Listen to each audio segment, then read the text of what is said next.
20h30 à Paris, bienvenue si vous nous rejoignez. On va plus loin avec Marie-Roger Bilois, directrice du groupe Africain International Média. Bonjour Marie-Roger. Bonjour Raphaël. Face à vous Gauthier Ribinski, chroniqueur international à France 24. Bonjour Gauthier. Bonjour Raphaël.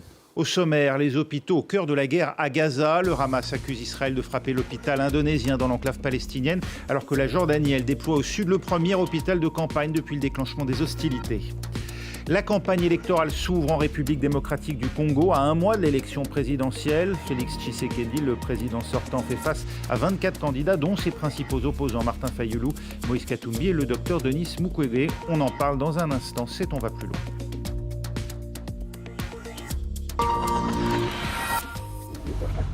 « 45e jour de guerre à Gaza et à l'horizon, toujours aucun signe de répit. Le Hamas accuse Israël d'avoir frappé un hôpital dans le nord de l'enclave palestinienne, alors que pour la première fois, un hôpital de campagne en provenance de Jordanie est arrivé dans le sud pour être monté dans la ville de Khan Younes. Autre première, les 28 bébés prématurés évacués de l'hôpital Al-Shifa sont arrivés en Égypte par le terminal de Rafah. Les enfants qui restent particulièrement affectés par la guerre. Jade Lévin. Au milieu du chaos, ce Palestinien tente de se frayer un chemin jusqu'à l'ambulance. La fillette qu'il porte dans les bras est une survivante. Une frappe vient de détruire cet immeuble résidentiel à Rafah. Les habitants tentent d'évacuer les blessés.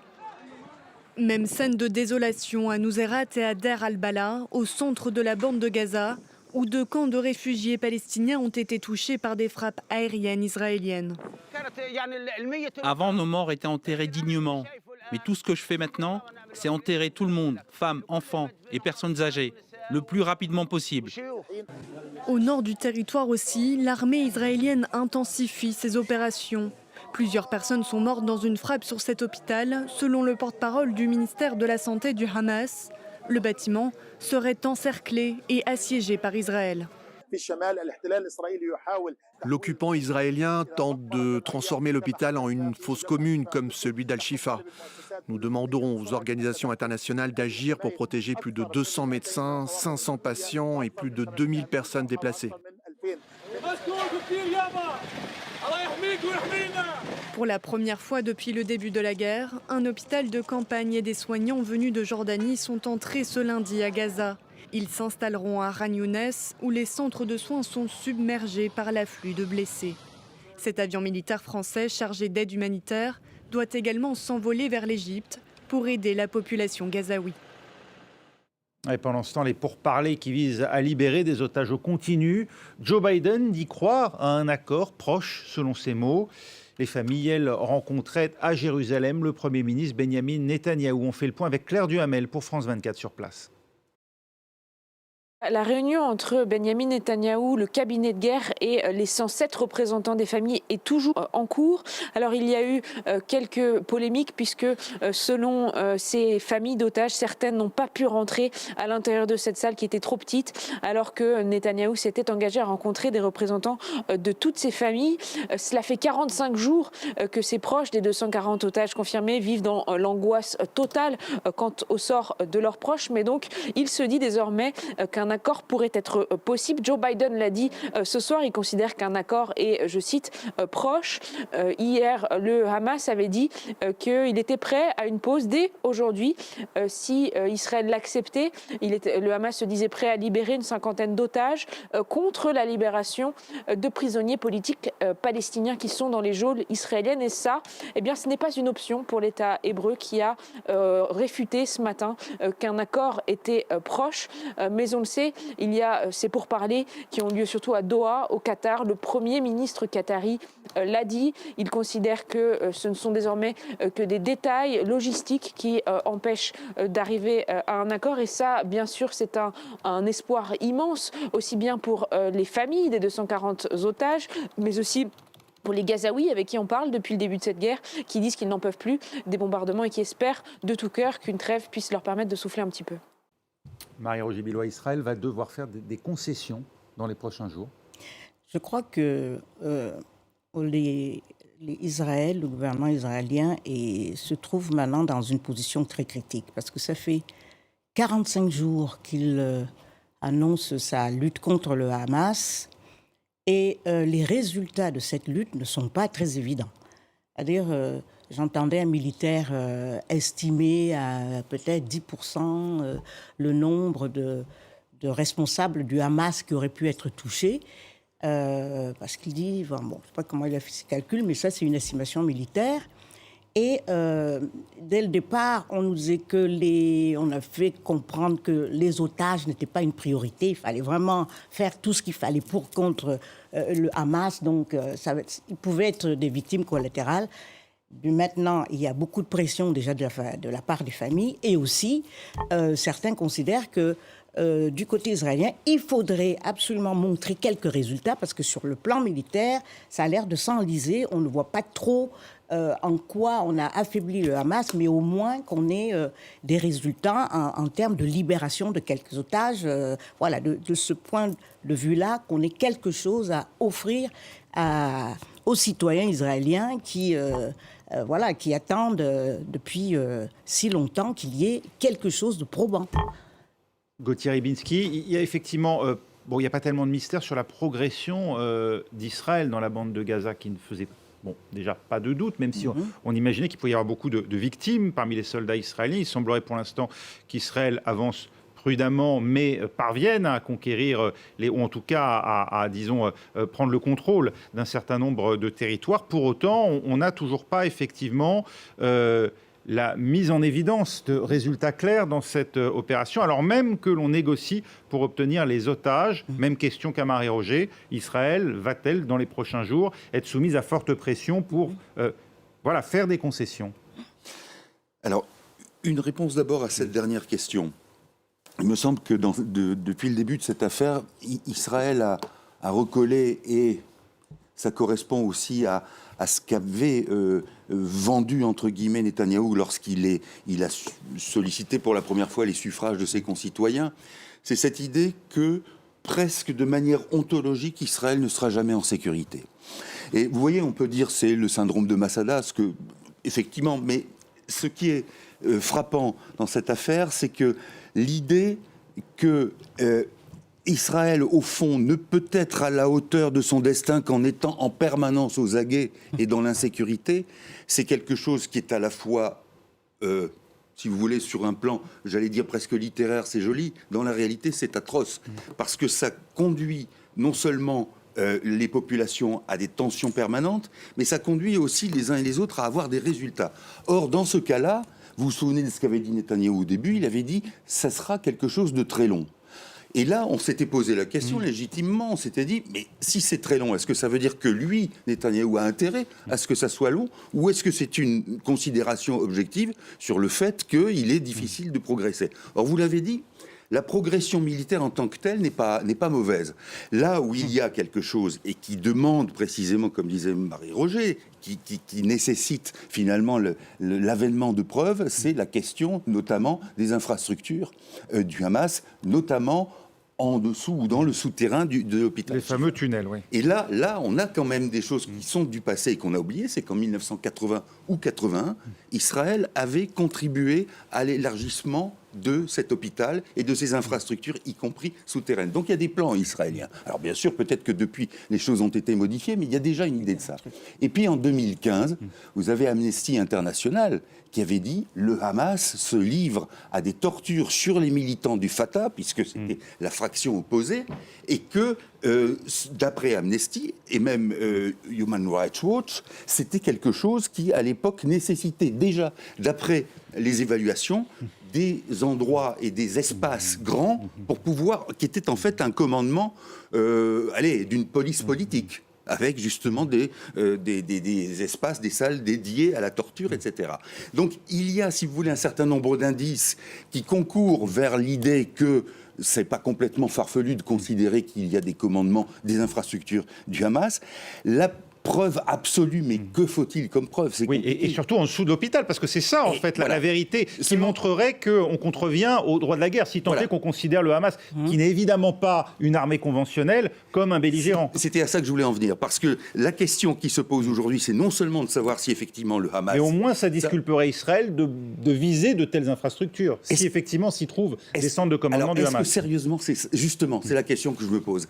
Est-ce que ce qui est en train de faire passer Israël d'Israël, c'est-à-dire le gouvernement israélien actuel, c'est pas l'idée que même s'il s'agit d'un hôpital, on peut tirer lorsqu'il y a des infrastructures du Hamas, même si c'est éprouvé. C'est ça qui est compliqué et dangereux, parce que si on légitime ça, vous voyez, même s'il y a la présence de commandements et d'infrastructures du Hamas, est-ce qu'on peut excuser en quelque sorte l'attaque d'un hôpital?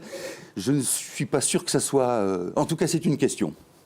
Marie-Roger, vous y ajoutez? Oui, c'est lorsque Gauthier dit que certains Israéliens pensent que leur destin est d'être dans la guerre permanente et trop zappé. Non, ils se vivent comme une puissance effectivement en guerre, ne serait-ce que parce qu'Israël a été créé en 1947 et qu'en 1948 déjà, ses voisins lui ont déclaré la guerre. Il n'y a pas d'autre solution que de prévoir la guerre, parce qu'on sera toujours en guerre.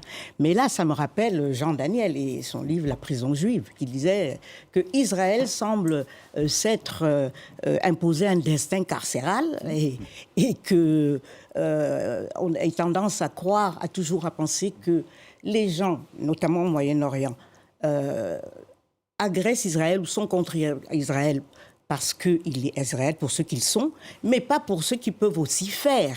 Vous voyez, donc il y a aussi cette spirale du mal, cette fatalité du mal ne peut pas tout justifier. Et puis c'était pas une justification de ma part, c'était au contraire de montrer comment aujourd'hui, c'est par ça, exemple, comment ils pensent, absolument. Oui, parce que ce que dit Netanyahou au fond et son cabinet, il dit de toute manière, tout le monde est toujours contre nous. Donc, voilà, quitte à ce que tout le monde soit contre nous, bah autant mettre le paquet, pardonnez mes termes. Oui. Bon, alors le 7 octobre, ils ont quand même subi une attaque sur leur sol. Mais bien sûr, évidemment. Vous voyez la difficulté de la chose. On est toujours piégé au coin de la rue, c'est vrai. Mais l'attaque est bien réelle, elle n'est pas fantasmée. Et en plus, non seulement elle n'est pas conventionnelle, c'est plus qu'une attaque, c'est un acte terroriste. Il y a justement profanation de cadavres, etc. C'est-à-dire on est au summum. Oui.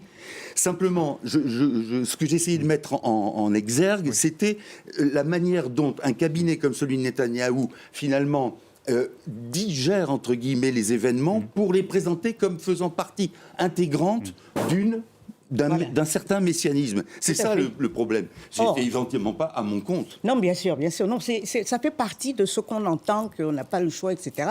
Et c'est quand même important de souligner que depuis 2000 ans maintenant, Israël peut faire des choses librement. C'est-à-dire, on a le choix de faire telle ou telle politique. Donc, il y a aussi cette responsabilité à ne pas à tenir compte des Palestiniens, à appliquer la justice, etc. Et s'il y a des représailles ou la situation actuelle ne peut rien amener de bon. Donc, c'est pas seulement une fatalité. Il y a aussi une responsabilité du gouvernement et de sa politique. De la même manière aussi, soyons francs, que le Hamas, par exemple, toute une fraction de la résistance palestinienne, je ne parle pas de résistance pour le Hamas, mais se pense comme étant aussi vouée à la mort indéfiniment et ad vitam aeternam. Donc là, il y a des forces évidemment mortifères des deux côtés. Plus qu'un mois avant l'élection présidentielle, un tour en République démocratique du Congo. La campagne débute officiellement ce lundi dans ce pays qui compte le plus grand nombre de locuteurs francophones au monde. C'est dire si France 24 sera présente pour vous faire vivre cette élection face au président sortant Félix Tshisekedi. Pas moins de 24 candidats se disputent les suffrages des quelques 44 millions d'électeurs congolais. Marc Pope nous précise les conditions dans lesquelles se déroule le scrutin. À Goma, comme dans toute la République démocratique du Congo, les drapeaux sont sortis et les visages des différents candidats placardés sur tous les murs. Ce dimanche marque le début officiel de la campagne pour les élections du 20 décembre. Les 44 millions d'électeurs sont appelés à choisir leurs représentants municipaux, régionaux, ainsi que leurs députés et le prochain président lors d'un scrutin à un tour. À Goma, à l'est du pays, la situation sécuritaire est au cœur de toutes les préoccupations. Nous sommes inquiets parce que la guerre avec le M23 est aux portes de Goma. De plus, cette campagne n'est pas comme les autres années. Les gens ont peur. Ils pensent que l'ennemi peut en profiter pour attaquer la ville. Les violences des groupes armés durent depuis près de 30 ans dans le pays. Ces derniers mois, le M23 s'est emparé de larges pans du Nord Kivu. Si Goma, la capitale provinciale, venait à tomber, tout le processus électoral serait compromis. Le président Félix Tshisekedi a promis que le M23 ne prendrait pas la ville et a fait du retour de la paix une de ses priorités. À plusieurs milliers de kilomètres de là, le chef de l'État, candidat à un second mandat, a rassemblé 80 000 partisans au stade des Martyrs de Kinshasa. Nous faisons face à deux choix. Le premier est de recommencer à zéro et de mettre notre futur dans lequel nous avons investi entre les mains de personnes qui le rendront stérile. Le second est de consolider les acquis et de continuer d'avancer. Félix Tshisekedi sera opposé à 24 autres candidats, parmi lesquels l'homme d'affaires Moïse Katumbi, Denis Mukwege, prix Nobel de la paix 2018, ou encore Martin Fayulu, qui affirme que la victoire lui a été volée en 2018. Beaucoup redoutent en effet la fraude et estiment que la commission électorale n'a pas les capacités techniques pour assurer la bonne tenue du scrutin dans tout le pays. Voilà, et Félix Tshisekedi l'a dit lui-même, les conditions d'exercice du droit de vote sont rendues particulièrement compliquées dans l'est du pays, au Nord Kivu, Marie-Roger. Oui, bien sûr. De toute façon, cette affaire est un immense défi logistique. Les élections en RDC, chaque fois on se demande comment ça va se passer. C'est toujours très très difficile. Les résultats sont contestés parce qu'il y a les listes électorales, les bulletins qui ne sont pas arrivés, etc. Et là, il y a même des zones entières du pays qui ne sont pas suffisamment sûres aujourd'hui pour permettre la tenue du vote dans le Nord Kivu. Pas dans la totalité, évidemment, mais dans des portions du Nord Kivu. Une bonne partie du Nord Kivu, notamment, le président lui-même l'a dit dans une interview à France 24, notamment, que le Rutshuru et le Massissi, qui font partie du Nord Kivu, ne pourront pas voter parce que c'est une zone qui est donc attaquée et par le M23, les rebelles qui sont, selon l'ONU, plusieurs rapports de l'ONU, soutenus par le Rwanda, qui réfutent, évidemment. Et il y a cette partie-là, mais qui représente à peu près 3% du territoire. Mais sur les 2 autres millions, on a vu, c'est des élections qui sont à la fois, c'est des élections générales. C'est-à-dire qu'on a présidentielle, législative, provinciale. Il y a, rien que pour la présidentielle, il y a plus de 23, il était 24, mais il y en a un qui s'est désisté en faveur d'un autre candidat. 23 candidats, il y a tous ces candidats. Alors, pour toutes les autres élections, députés, etc., on compte plus de 23 000 candidats pour un groupe et 44 000 pour les provinciales. Donc, ça fait plein de gens en campagne en même temps. Et voilà. Et puis aussi, c'est un gouffre financier, puisque le président de la CENI, c'est-à-dire la Commission nationale électorale, qui a aussi contesté, dit qu'il lui faut encore 300 millions de dollars pour faire... Enfin bon. Donc on a typiquement une situation de processus électoral à problème dont le résultat va être contesté.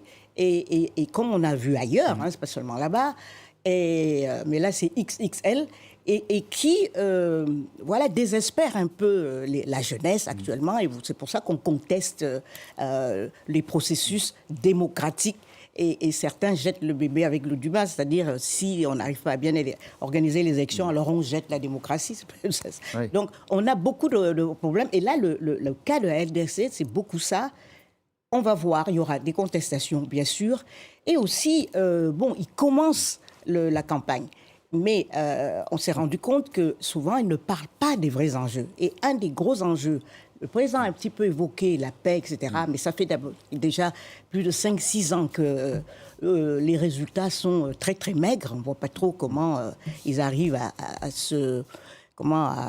à repousser tous ces rebelles, mais aussi les enjeux miniers. M23, Voilà, on va voir, on espère qu'ils vont prendre tout ça à bras-le-corps. On va évoquer la personnalité des candidats dans un second temps peut-être, mais effectivement sur ce que disait à l'instant Marie-Roger, sur le défi, compte tenu de l'ampleur du processus électoral, Gauthier, en République démocratique du Congo, un pays qui...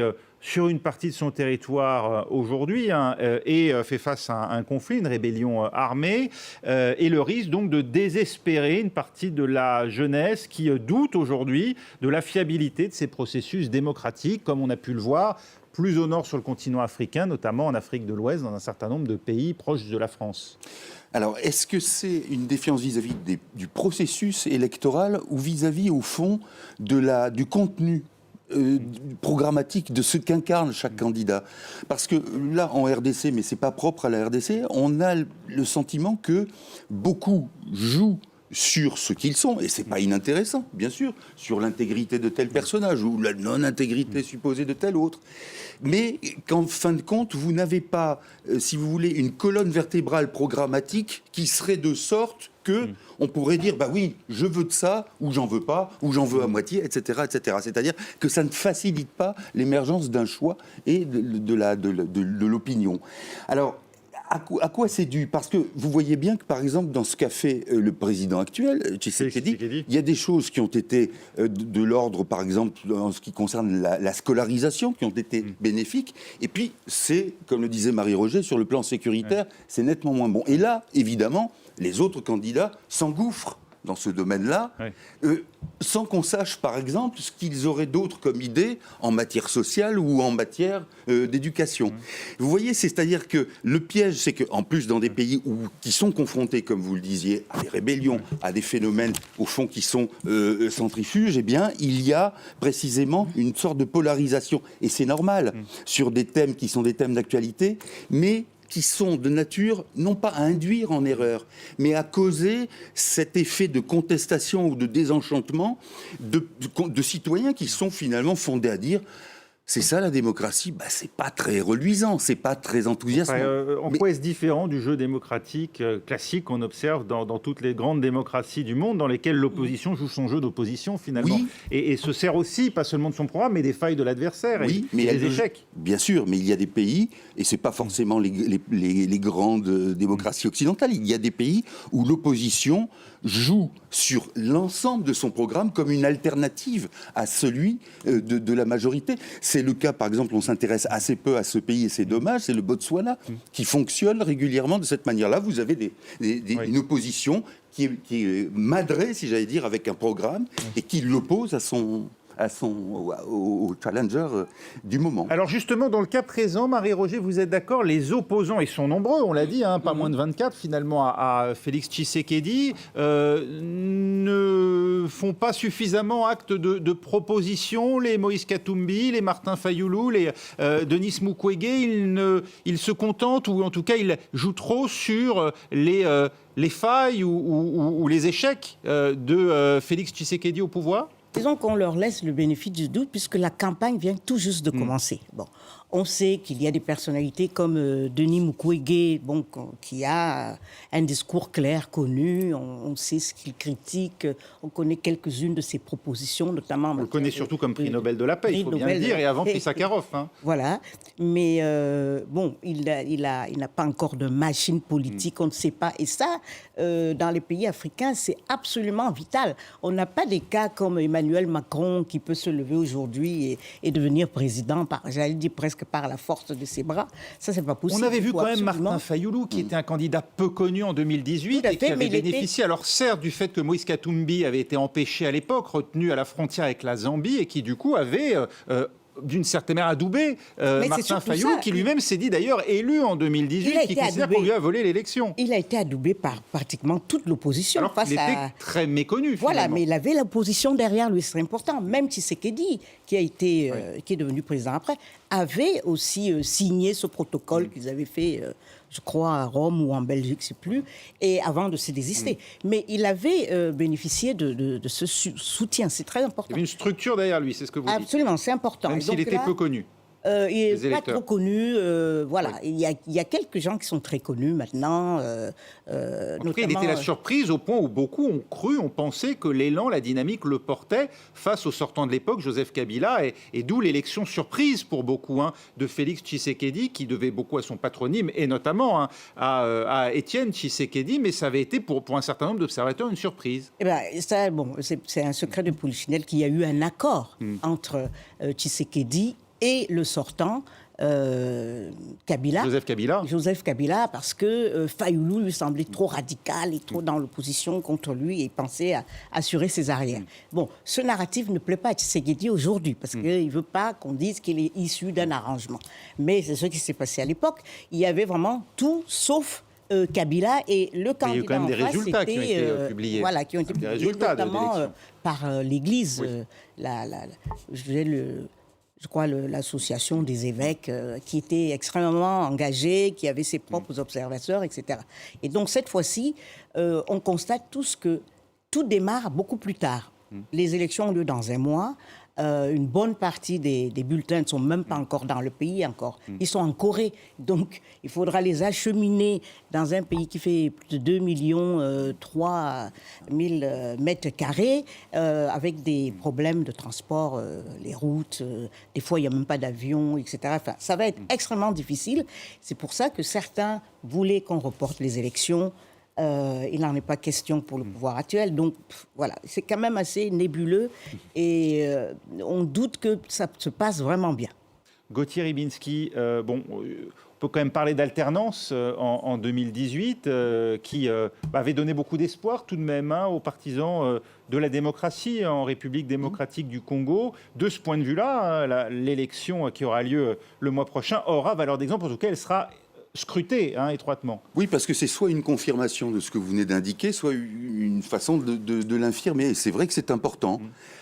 Encore une fois, pardonnez-moi, je reste sur mon idée. Je crains, si vous voulez, que ce que vous avez décrit tous les deux, le processus de 2018, il était très impressionniste en fonction de ce qu'on sentait être chez l'un ou chez l'autre, comme l'a dit Marie-Roger à propos de Fayoulou, qui était trop radical. Et puis on disait, mais oui, mais l'autre, c'est pire. Vous voyez, c'est très subjectif et subtil. Je voudrais d'un mot, justement, terminer. Vous avez parlé de Mukwege, qui est probablement... c'est pas parce qu'il a le prix Nobel, mais c'est quelqu'un, je trouve qu'il y a une allégorie à suivre avec lui. On dit c'est celui qui répare les femmes, et si à travers cette réparation, il y avait quelque chose aussi de l'ordre de la réparation du pays, vous allez dire que j'en fais trop. Parle d'organes génitaux, puisque voilà, des femmes qui ont été violées. Mais cela dit, le candidat que, je sais pas, qui fait peur à Tshisekedi, c'est Moïse Katumbi. C'est celui qui l'attaque totalement dans les meetings, l'ancien gouverneur. Qui avait été empêché en 2018. Exactement. Voilà. Et qui vient de recevoir le soutien de l'ancien Premier ministre Matata Pogno. Merci beaucoup. On terminera sur cette note. Merci à vous, Marie-Roger Biloa et Gauthier Rybinski. C'était On va plus loin, prochain journal dans 3 minutes pour la suite de Paris Direct. Restez avec nous.